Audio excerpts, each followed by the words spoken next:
రఘురామకృష్ణరాజు తనని సిఐడి కస్టడీలో కొట్టారు అని చెప్పి కంప్లైంట్ చేయడం, ఆ తర్వాత అప్పట్లో జరిగిన పరిణామాలు చూసాం.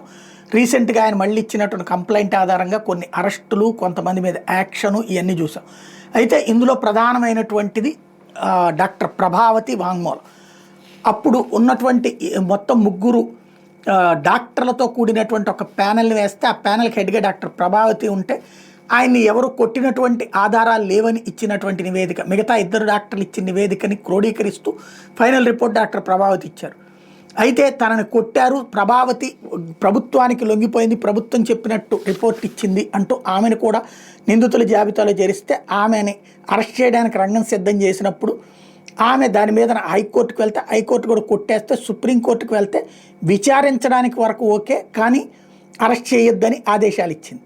అయితే విచారణకు సహకరించమని కూడా ఆమెకు ఆదేశాలు ఇచ్చింది. విచారణకి ఇంతవరకు హాజరు కాలేదు. ఎన్నిసార్లు పిలిచినా ఆమె విచారణకు హాజరు కావట్లేదు, కాబట్టి అరెస్ట్ చేస్తామని సుప్రీంకోర్టులో రాష్ట్ర ప్రభుత్వం తరపున సిద్ధార్థ రుద్ర వాదన వినిపించారు.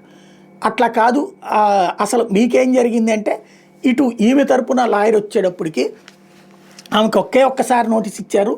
అది కూడా తన బిడ్డ మానసిక ఆరోగ్య పరిస్థితి బాగోకపోతే అతన్ని కూడా బెదిరిస్తున్నారు, అతన్ని పోలీస్ స్టేషన్కి పిలిపించి వేధిస్తున్నారు, డాక్టర్ ప్రభావతిని దారుణంగా వేధిస్తున్నారు, హ్యూమిలియేట్ చేస్తున్నారు.